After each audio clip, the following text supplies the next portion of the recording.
Hola, muchas gracias por continuar acá conmigo. Vamos a grabar un video más para mi canal TPN y seguiremos viendo el libro de Rita Mulcahy en su 10ª versión. Así que en la clase anterior hablamos acerca de los principios iniciales en cuanto al tipo de estructuras organizativas.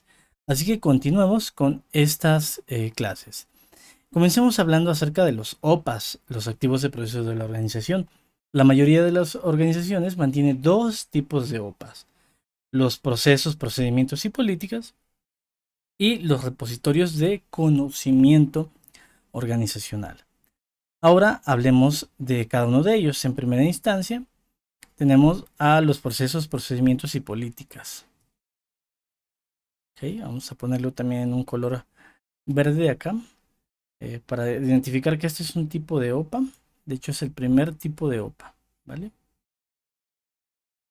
Ajá. Con el tiempo, las organizaciones desarrollan o adoptan procesos, procedimientos y políticas para proyectos. En conjunto, estos procesos, procedimientos y políticas se denominan como procesos de la organización y se aplican a aspectos del proyecto como la calidad, las adquisiciones, la gestión de recursos, así como también para el control de cambios, la seguridad, el cumplimiento y más. Los proyectos pueden recomendar cambios o formas de aumentar la eficiencia de estos procesos y procedimientos, pero generalmente son responsabilidad de la Oficina de Gestión de Proyectos, la PMO, ¿vale? Aunque generalmente son responsabilidad de la Oficina de Gestión de Proyectos o de otros departamentos responsables del gobierno de la organización. Ahora, por su lado, hablemos del repositorio de conocimiento organizacional. Ponerle algo eh, naranja, no sé si acá exista algo de color naranja. Entonces vamos a poner algo rosa. Listo. Ahora hablemos del repositorio de conocimiento organizacional. El otro tipo de activo de proceso organizacional son los repositorios de conocimiento organizacional, que incluyen información sobre muchas facetas de los proyectos. Entonces, a ver, vamos a marcar esto, que es la segunda, y los repositorios de conocimiento organizacional. Las bases de conocimientos históricos se mantienen y actualizan en cada proyecto y se ponen a disposición del resto de la organización como parte de los repositorios de la organización. La información histórica se puede utilizar para planificar y gestionar proyectos, mejorando así el proceso de gestión de proyectos y evitando los desafíos experimentados por proyectos anteriores. Ajá. Estos son algunos ejemplos de la información histórica: los hallazgos retrospectivos, recursos utilizados, actividades, la EDT, los trabajos atrasados, puntos de referencia, informes, estimaciones, planes de gestión de proyectos, documentos de proyectos, prototipos, líneas base y correspondiente. Es decir, que toda esta información pues la tenemos que gestar en el repositorio para que nos sirva en proyectos futuros, o en el caso de que estemos aplicando un proyecto actual, pues basarnos en esta información histórica. Otro aspecto de la información histórica son las lecciones aprendidas. Esta es súper importante. Lecciones aprendidas. Discutiremos las lecciones aprendidas con más detalle en el capítulo de integración. Por ahora necesitas saber que las lecciones aprendidas se crean a lo largo de los proyectos. Documentan lo que salió bien, lo que salió mal y lo que el equipo hacía de manera diferente si tuviera la oportunidad de comenzar con el proyecto nuevamente. Las lecciones aprendidas de cada proyecto pasan a formar parte del repositorio de lecciones aprendidas. Ok, esto es importante. ¿Esto en qué periodo? Pues cuando finaliza el proyecto. Otros repositorios de conocimiento organizacional incluyen la gestión de la configuración. Esto es bien importante. Aquí se gestionan ese tipo de documentos, incluida la estructura de archivos, las convenciones de nomenclatura, las líneas base de estándares organizacionales y plantillas de documentos del proyecto. Entonces, las plantillas de documentos del proyecto se gestan acá. La gestión de la configuración. También datos financieros, incluidos presupuestos y costos reales de proyectos terminados, registros de emisión y documentación sobre defectos en proyectos, métricas que pueden ser útiles para otros proyectos, planes y líneas base de gestión de proyectos, así como documentos de proyecto, como diagramas de red, registros de riesgos y registros de partes interesadas. Entonces, mucha la información que nosotros podemos alimentar a nuestro repositorio de conocimientos. Al responder las preguntas del examen, suponga que la organización tiene información como registros históricos y lecciones aprendidas de proyectos y que la empresa ha incorporado estos registros en un repositorio de conocimiento organizacional indexado disponible para todos. Y ahora, por otro lado, hablemos de los factores ambientales empresariales o EFF. Los EFF son similares a los activos de proceso organizacional, ya que brindan un contexto dentro del cual planificar el proyecto. Sin embargo, los factores de la empresa generalmente están fuera del control del proyecto, a diferencia de los OPAs. Los actores organizacionales de la empresa externos a la organización incluyen reglas y regulaciones gubernamentales o de otro tipo que se aplican a toda la organización ejecutante. Los factores ambientales internos de la empresa incluyen la estructura, la cultura, los sistemas, las ubicaciones geográficas de la organización. Los EFF relacionados. Ojo, EFF relacionados.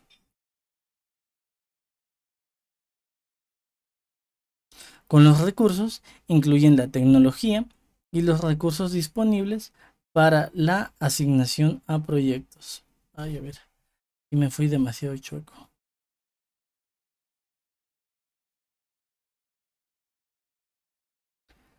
Listo, la asignación a proyectos. Como la documentación, las habilidades y capacidades de los recursos internos y externos aprobados previamente que están disponibles a través de acuerdos aprobados. Los EFF relacionados con la gestión de proyectos pueden incluir un sistema de gestión de recursos, un sistema de adquisiciones y un sistema de gestión de la calidad. Ok, entonces de recursos, adquisiciones y calidad. Al responder las preguntas del examen, suponga que los impactos y las limitaciones impuestas por los factores ambientales de la empresa se tienen en cuenta durante la planificación mientras se lleva a cabo el trabajo. Ahora hablemos por otro lado del registro de suposiciones.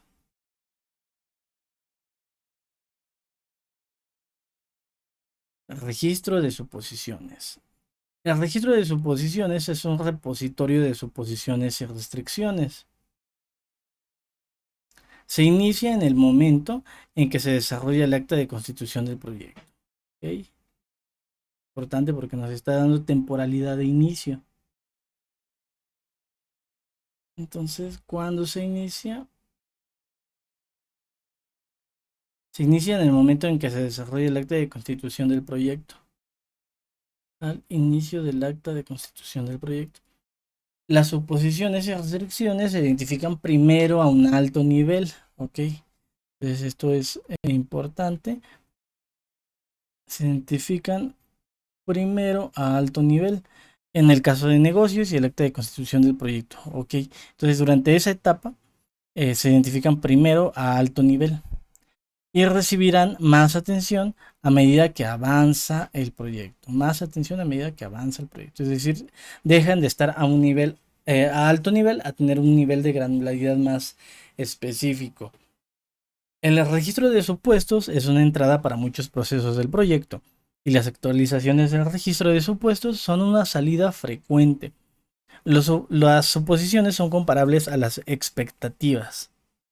¿Okay? Las suposiciones son comparables a las expectativas, ya que es posible que se basen completamente en hechos. Es posible que las partes interesadas no se den cuenta de que están haciendo suposiciones y por lo tanto es posible que no las articulen al comunicar sus requisitos. Las suposiciones incorrectas introducen riesgos en el proyecto, por lo que deben ser identificadas y gestionadas por el director del proyecto. Pasemos a hablar ahora específicamente de las restricciones. Las restricciones son más fáciles de identificar que las oposiciones, ya que generalmente las impone claramente la gerencia o el patrocinador. Un gerente de proyecto debe hacer malabarismos con muchas cosas en un proyecto, incluidas las restricciones del proyecto, como cronograma, costos, riesgo, alcance, calidad, recursos, satisfacción del cliente y cualquier otro factor que limite las opciones. Por ejemplo, la fecha de vencimiento del entregable de un hito, la fecha en la que se debe de completar el proyecto y el riesgo máximo permitido que puede tener un proyecto son restricciones. La gerencia establece, la gerencia establece directa o indirectamente la prioridad de cada restricción. Esta priorización se utiliza luego para planificar el proyecto. A ver, vamos a utilizar eso. Esta priorización se utiliza luego para planificar el proyecto, evaluar el impacto de los cambios y probar la finalización exitosa del proyecto. Es importante evaluar el efecto que tiene un cambio en una restricción sobre otra. Los cambios en el plan del proyecto generalmente afectan múltiples restricciones. Tómese el tiempo para comprender realmente la discusión sobre el control de cambios integrados en el capítulo Integración. Comprender la relación entre las restricciones y cómo afecta a un proyecto puede ayudarlo a responder correctamente varias preguntas en el examen. Herramientas y técnicas de uso frecuente. Listo, vamos a continuar ahora a hablar de esto, de herramientas y técnicas de uso frecuente. Hay más de 100 herramientas y técnicas en el Pinbook y hay muchas más que discutimos en el libro. La clave es utilizar los correctos para el propósito correcto, en las condiciones que sean adecuadas. También es importante darse cuenta de que las herramientas y técnicas pueden tener múltiples aplicaciones a lo largo del proceso de gestión de proyectos. No tienes que ser un experto en usarlos todos, pero sí necesitas entender el propósito de cada uno, de cada herramienta y técnica. Las siguientes se clasifican por función. Recopilación de datos. Ese es el primero del que vamos a hablar dentro de estas herramientas. Recopilación de datos. Si necesitas recopilar información de las partes interesadas, entonces esto es orientado a las partes interesadas, se puede utilizar una de las siguientes herramientas y técnicas de recopilación de datos. La evaluación comparativa, la lluvia de ideas, la lista de indicaciones, la lista de verificación, entrevistas, investigaciones de mercado y cuestionarios y encuestas. Luego hablaremos del análisis de datos. Cuando hablamos de análisis de datos, según el tipo de datos con los que se está trabajando y la profundidad del análisis que necesite realizar, puede elegir entre muchas herramientas y técnicas de análisis de datos, incluidas las siguientes: análisis de alternativas, supuestos y restricciones, análisis de costo-beneficio, análisis de documentos, análisis de valor ganado, revisiones de desempeño, análisis de reservas, análisis de causa raíz, simulación, el FODA, el análisis de tendencias, el mapeo de flujo de valor, el análisis de varianzas y el análisis hipotético. Enseguida hablaremos ahora de la representación de datos. A lo largo del proyecto recopilará y generará datos de varias fuentes para una serie de propósitos y transformará esos datos en información a través del análisis. La categoría incluye opciones para representar o comunicar datos e información. Las herramientas y técnicas de representación de datos incluyen lo siguiente. Pueden ser diagramas de afinidad, de control, de mapeo mental, diagramas de flujo, gráficos jerárquicos, histogramas, modelos de datos lógicos, diagramas gráfico-matriciales, mapeo mental, matrices de probabilidad de impacto, mapas de liberación, diagramas de dispersión, matrices de evaluación de participación de las partes interesadas, mapeo, representación de las partes interesadas y formatos orientados al texto. Continuamos. Asimismo, hablaremos pues de la toma de decisiones. A lo largo del proyecto tendrá que tomar innumerables decisiones, a menudo con el aporte del equipo del proyecto. El uso del análisis y la representación de datos respaldan la toma de decisiones. Hay muchos enfoques para la toma de decisiones, incluidas las siguientes técnicas, que se utilizan para muchos procesos de gestión de proyectos. Tenemos entre ellos al puño de 5, al análisis de votación multicriterio, la votación. Ahora hablemos de la comunicación. Como leerá más adelante en el libro, Una gran parte del tiempo de un director de proyectos se dedica a comunicarse con la dirección, el equipo, el cliente y otras partes interesadas. Las siguientes son varias técnicas y conceptos de comunicación importantes que se utilizarán a lo largo del proyecto, como la escucha activa, la indagación apreciativa, la retroalimentación, las presentaciones, la gestión de reuniones, la gestión de comunicación, las tecnologías de la comunicación. Ahora hablemos de habilidades interpersonales y de equipo. Las habilidades interpersonales y de equipo son elementos del arte de la gestión de proyectos, estrechamente relacionadas con las técnicas de comunicación y los conceptos enumerados anteriormente. Las siguientes habilidades son esenciales para el éxito del proyecto. Se ocupa el manejo de conflictos, la conciencia cultural, la toma de decisiones, la inteligencia emocional, la facilitación, la influencia, el liderazgo, la gestión de reuniones, la motivación, la negociación, el trabajo en red, la observación, conversación, conciencia política y el trabajo en equipo. Asimismo, hablemos de la estimación.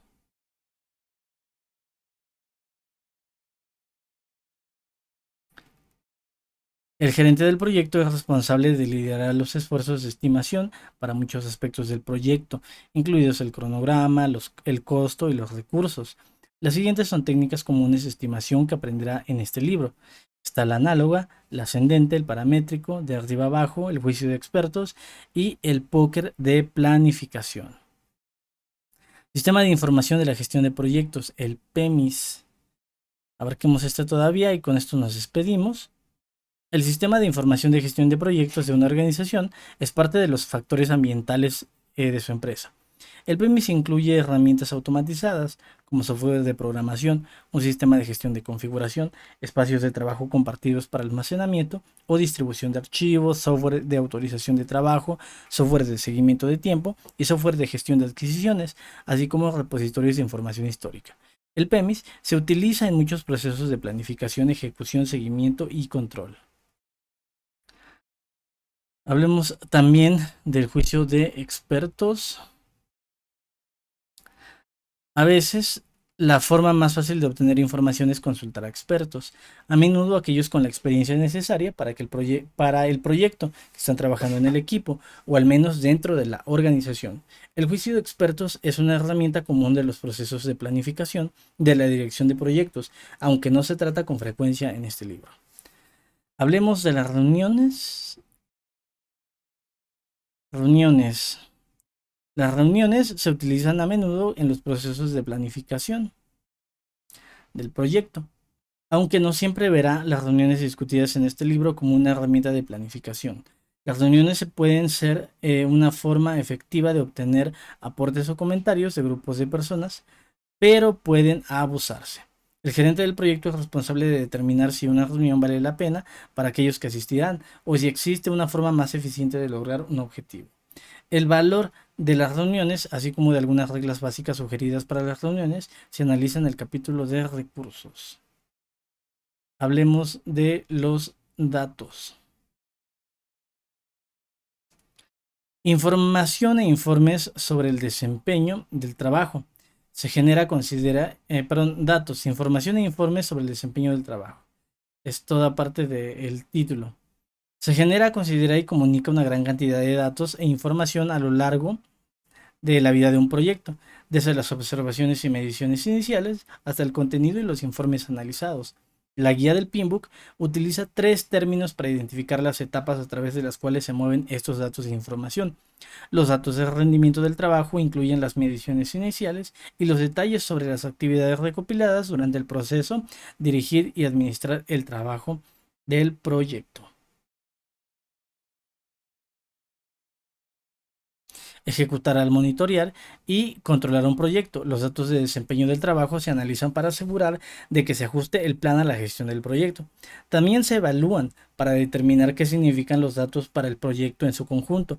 El resultado se conoce como información sobre el rendimiento del trabajo.